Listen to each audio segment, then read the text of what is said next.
Welcome to Midday Treat with NAZ Elite, a monthly podcast in which I chat with HOKA NAZ Elite team members, and you'll get a behind-the-scenes scoop on their training, racing, and everyday lives.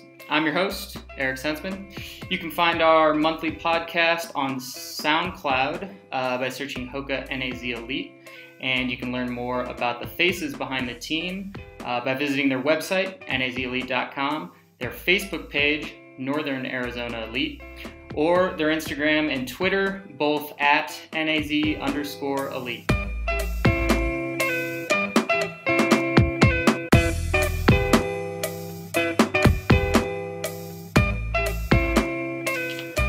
Welcome to the HOKA One Midday Treat with NAZ Elite. I'm here with a newly minted member of NAZ Elite, Erin Clark.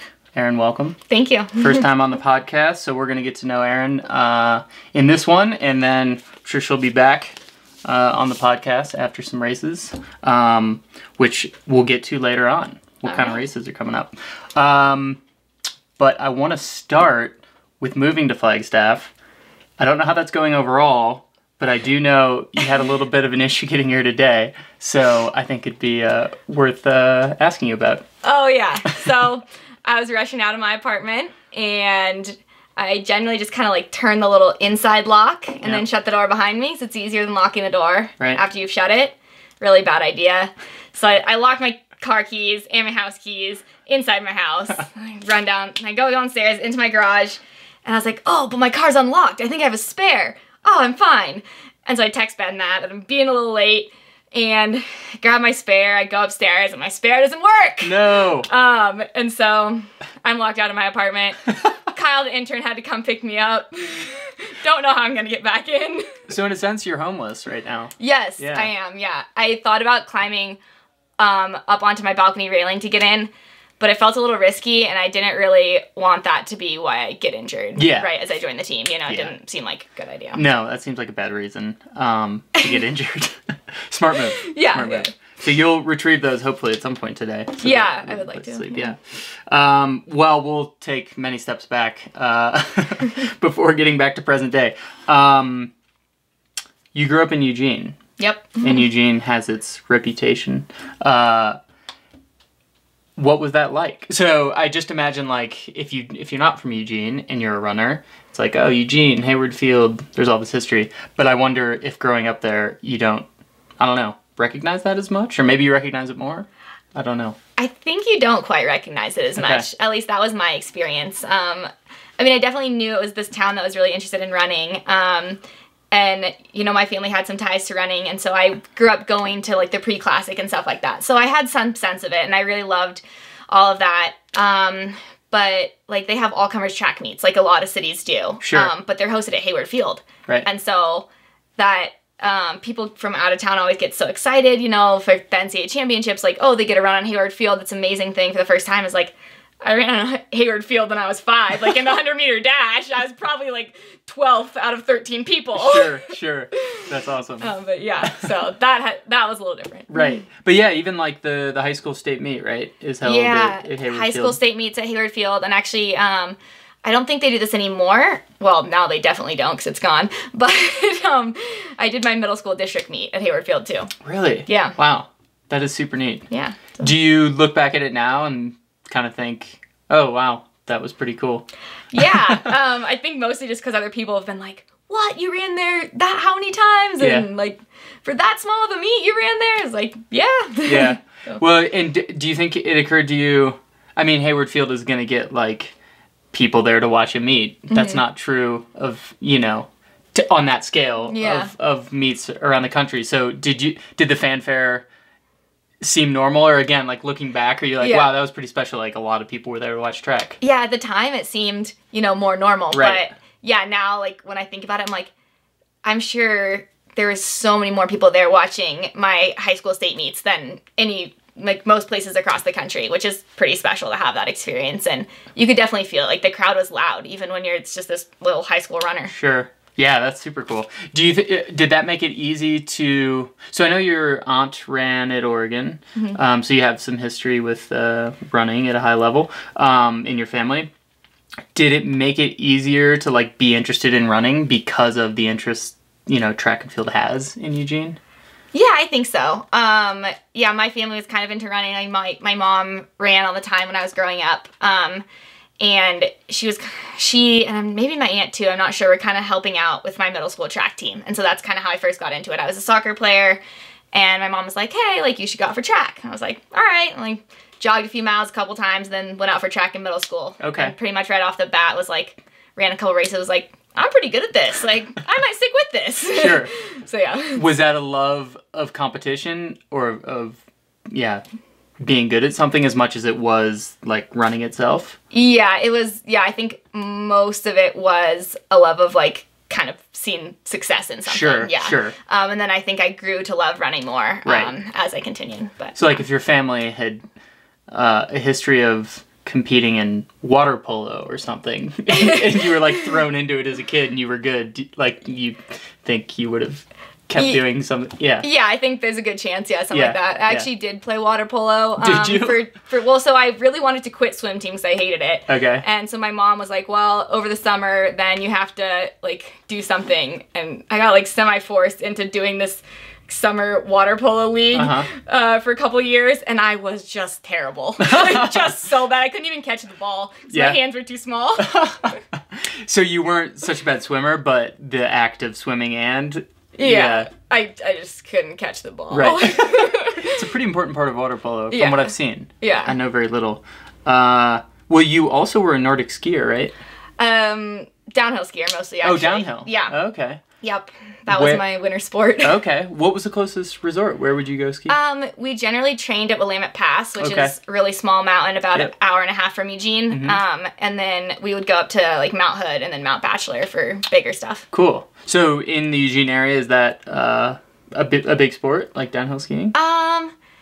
Not really in the Eugene area. I kind of did, like, club for a couple years before high school, and then my high school had a high school ski team, but we were, like, pretty bad except for a few individuals, and there was, like, 10 to 15 people on the team. Okay. So, yeah, it wasn't too big, but my family was big into that, too. So, they were? Okay. Yeah. Very cool. So you had success, like you mentioned, sort of from the get-go, and then in high school, I believe you won state meet. Yeah. Twice? Yeah. Yeah, okay. I did my research, so my memory served me well. So then it came time, obviously, to continue running in college. But you didn't stay in Eugene, which is curious. You went to Colorado. Yeah. So what was that experience like, or what made you leave, I guess? I think it was kind of two factors. I mean, the initial thing for me was I had a big desire to get away from home a little bit. I wanted to kind of have my own adventure and go somewhere new. And then I also had this idea in the back of my head. I won state track my senior year in the 3K, and I just had this fear that if I went to Oregon, everyone knew my name. And the second I was injured or I wasn't running well, everybody knew. Sure. And I was just, like, stuck as just that person, I guess. And so for me, getting out of town kind of made everything a little bit more relaxed. And I was a nobody in Colorado. Nobody really knew who I was. And so I could kind of, like, take some of the pressure off. Sure. Yeah, I could see that from that vantage point. But on the other hand, I mean, it's a pretty intense program at Colorado. Did you feel relaxed once you got started? Well, okay, I mean, no. I knew I wanted to be in an intense program. I wanted to be surrounded by girls who were a lot better than me. I wanted to be pushed. I wanted to, struggle to make that top 7. So I thought that was what would make me the best runner.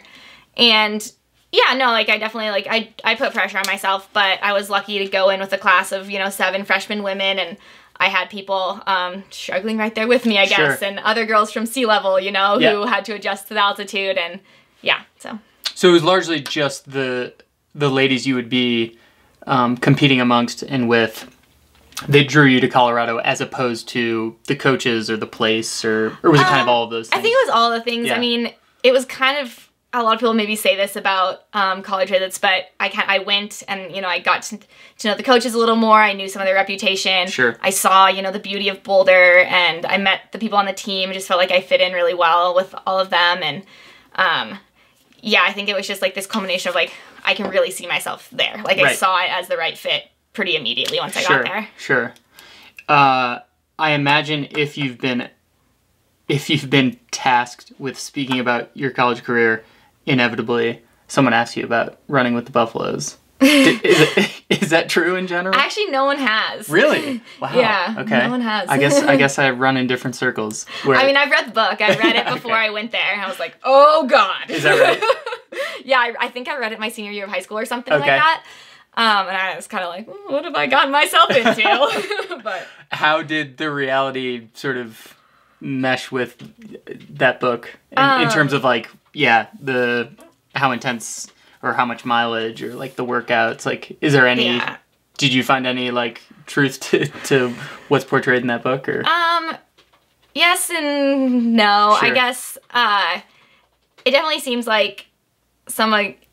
I don't know, it sounds in the book like just like everyone is running through like these horrendous injuries and just like pushing themselves like over the edge every day and stuff like that. So I think that was just like really dramatized. Right. And and it's a high mileage program. If you can handle it, you're gonna run high mileage.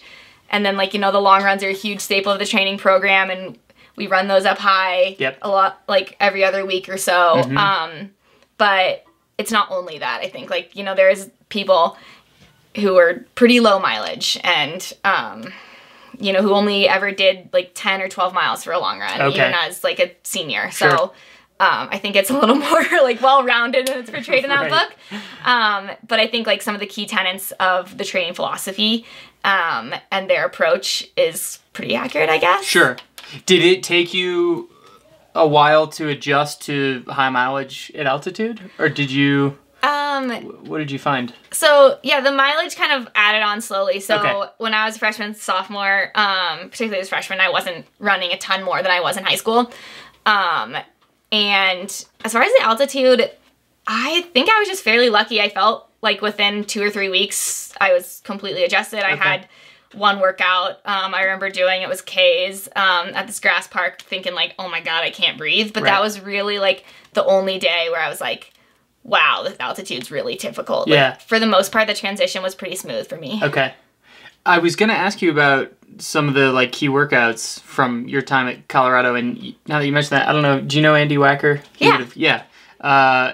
Andy has mentioned to me that same workout, the K's on grass. Huh. Is that a common workout? Was that a common workout for you? Definitely in the cross country season, we would go to Foothills Park now and then, and the coaches would set up different loops. And so we've done like shorter things there too, like maybe like 500s and stuff there, and then we've done all the way up to probably like K's or 1200s is the longest loop we've done there. Okay. But it gets hard because it's rolling hills and you start at different places, so it's kind of a different loop each time. I know I loved going to Foothills Park. Everyone else would be like, oh God! But I liked it. Yeah, well, I mean, it makes you strong. Yeah. Tough, I guess. It does. So that if you like that bodes well probably for like having a career after college, because hopefully that's what you have to do. I think. Yeah. Was that what was your favorite place to run in Boulder?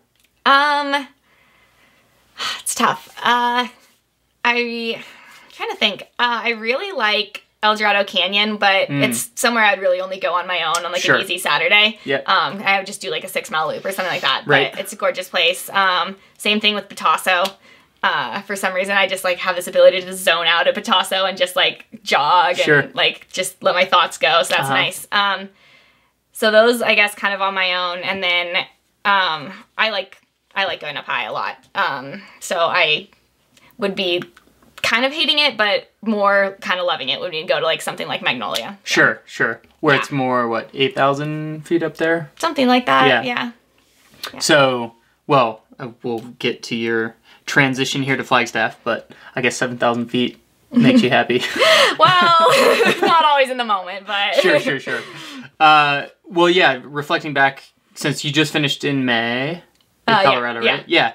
Does anything stand out as like, that is a performance that I'm really pleased with and I'd like to replicate? Like, is there any one race that you think like...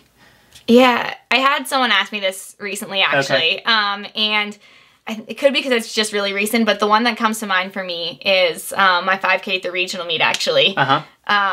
Just because I really wanted to be able to do the double at nationals, and my coaches really wanted me to be able to do that. So I was like, okay, qualified in the 10. I'm like, I have to make this 5K. Yep. And I remember just thinking with like 5 laps or so to go, like I was in, I think 5th, but top 5 auto, and then 6th. I was sitting right on 4th, and then 6th was right behind me. Yeah.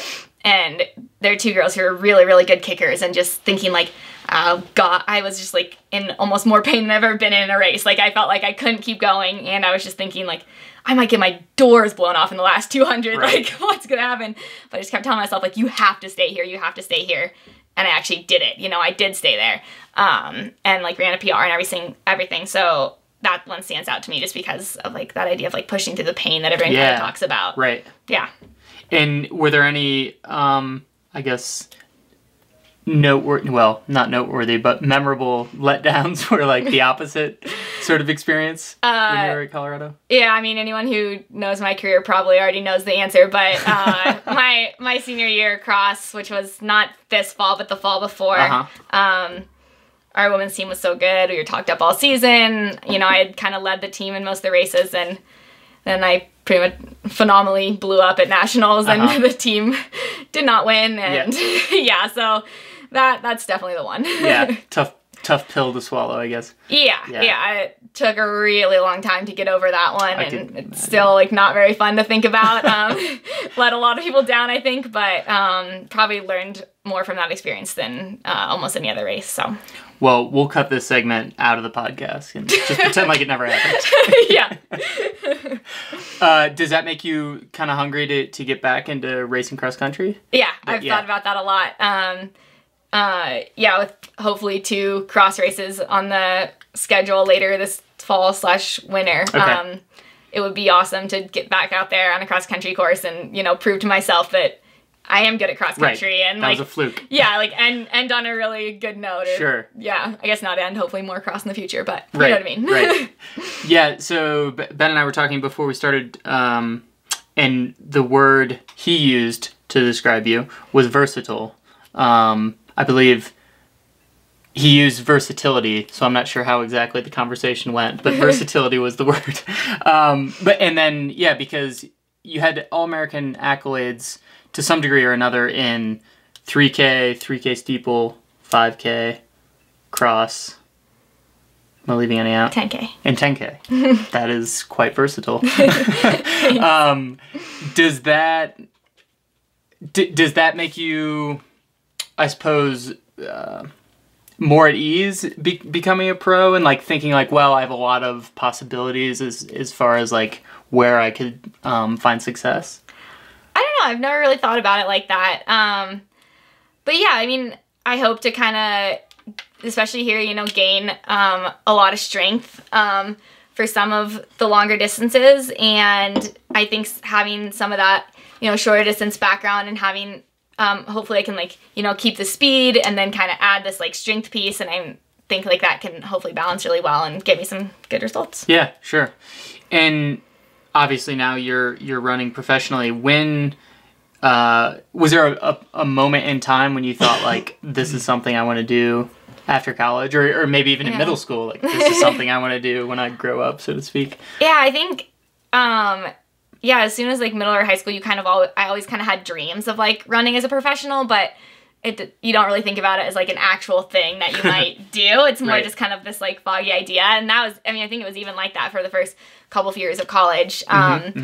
And then once I had, you know, placed high at some national meets, I kind of started to think like I could really possibly do this. And then I think after my first phone conversation with Ben, it was like, I kind of put the phone down. I was thinking to myself, I was like, wow, this is actually materializing. Like, this is for real. And that was pretty exciting. Yeah. Yeah, that is. Well, so you grew up in Eugene, you left to go to Boulder for college. There are certainly options when it comes to running professionally in Boulder. But once again, you ended up leaving, and now you're in Flagstaff. I just thought that was an interesting... Were the reasons similar to why you left Eugene to go to Boulder for college, or? Yeah, I think they definitely were somewhat similar. Just this, similar idea of just trying something new. Having this be like a new next different step. And I thought that would benefit me as a runner and as a person, I guess. So, yeah. Do you, that's interesting. That makes sense to me. Like, putting yourself in different environments is going to make you hopefully better. Do you sort of believe that too in terms of your training? Like, you try to make sure you're doing things differently and not letting things get stale so that you're kind of continuing to grow? I do, yeah. And I think a lot of people have different opinions on that. And, you know, the training at Colorado was obviously, it was working for me, you know? And so I think probably some people are like, stick with what's working for you. And for me, it was kind of just like, I understand that mentality, and there's certain things you definitely want to keep the same if they're working. But I think there's like some new aspects of the training here and some kind of like more difficult sounding things to me that I've never really done before that I think have the potential to really benefit me. Sure. Yeah. So, yeah. And you mentioned that first conversation with Ben. How did that come about? Did you reach out to Ben, or was he kind of, you know, flagging you down? Or? Yeah, so he wrote to Coach Wetmore, basically saying like, hey, is it cool if I get in contact with Erin? And Mark passed it along to me, and yeah, just kind of went from there. So I wrote back, and yeah. And was the process of looking for somewhere to run professionally, was it enjoyable? Is that something you like enjoyed, or like something you just felt like you just had to do to keep running, or? I think I sort of enjoyed it. It kind of stressed me out a little bit too. But yeah, a mix. Yeah, sure. And now that you're here, well, my question was going to be, what are you looking forward to, I guess? We've mentioned the altitude, which, how long have you been here? I got here Friday afternoon, so not very long. Yeah. I always notice a pretty significant difference between like 5,000-ish feet to 7,000. Yeah. Have you felt that at all since you got here? Yeah, I have. So a little bit of explanation. So I was working at a running camp for 2 weeks. Okay. And the camp is at pretty close to the same elevation as here. Okay. So I had like about 2 weeks, like almost getting used to it somewhere else. And then I was home for 4 or 5 days in Eugene, and then moving like my stuff from Boulder before I got here. And yeah, I mean, I still feel it, but I think I've had like a little more than the actual amount of time I've been here getting used to this altitude, I guess is what I'm trying to say. Right. That was helpful probably in getting here. Yeah, definitely. And I feel like you feel it on the hills more than anything, which is interesting to me. Like I'll be running flat and I won't hardly notice it. And then I hit a hill and it's like, what's happening? Yeah. My muscles aren't working like they are supposed to. Yeah. So I hear your first workout is tomorrow. Yeah. Are you anxious for that experience? Not yet. I'm sure I will be tonight or tomorrow morning. Yeah.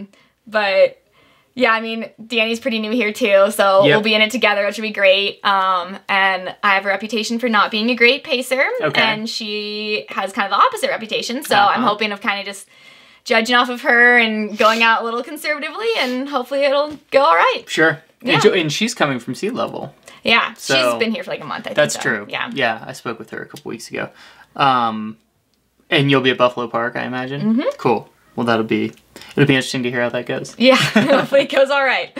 What do you, we've talked a little bit to this end, just in talking about training, and kind of trying to change your training and keep things fresh. But what do you expect, how do you expect things to be different now that you're out of college and you're running here in Flagstaff with NAZ Elite? I think like just the workout intensity for me has been like the biggest thing that seems like it'll be just more difficult, I guess. Sure. Yeah, just kind of looking at some of like the longer workouts they do. I'm excited to do that, but also a little nervous. I think that'll be the biggest difference. I think easy days stay pretty similar, and they can kind of be what you need them to be oftentimes.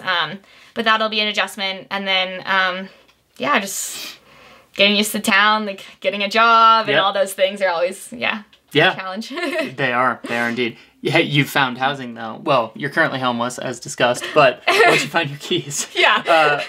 Was that, it's not the easiest thing in Flagstaff to find housing. Was that a chore trying to figure that out?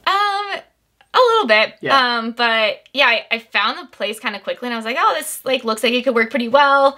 And then Ben was awesome and went and looked at it for me, and cool. just kind of went from there. And the landlords are really nice, and yeah, so it worked out pretty good so far until I locked myself out. Right.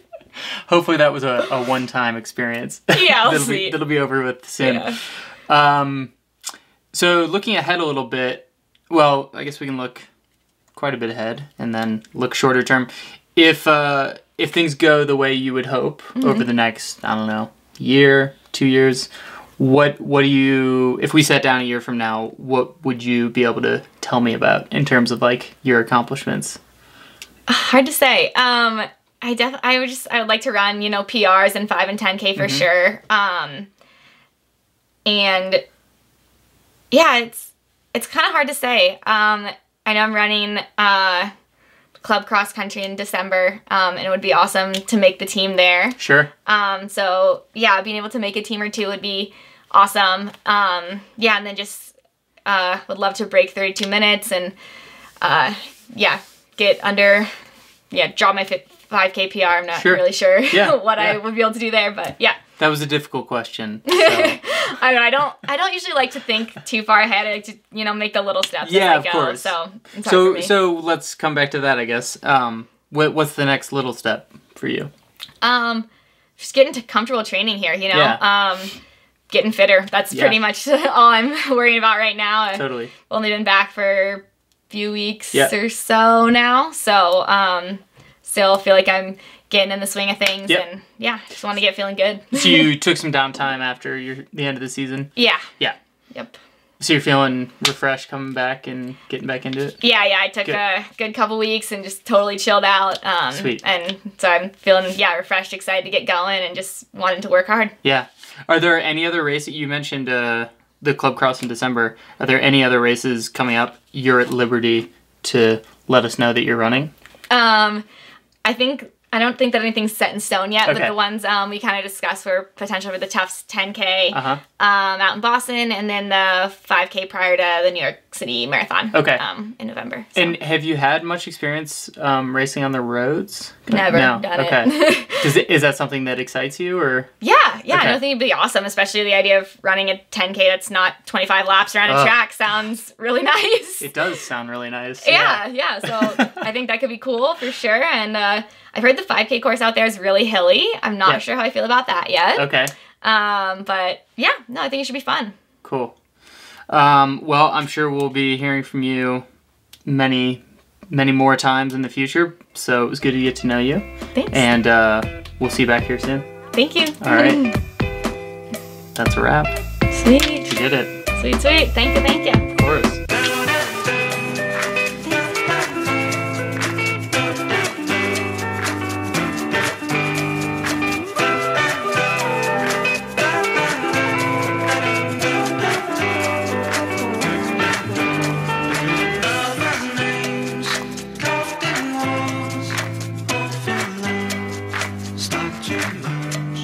Some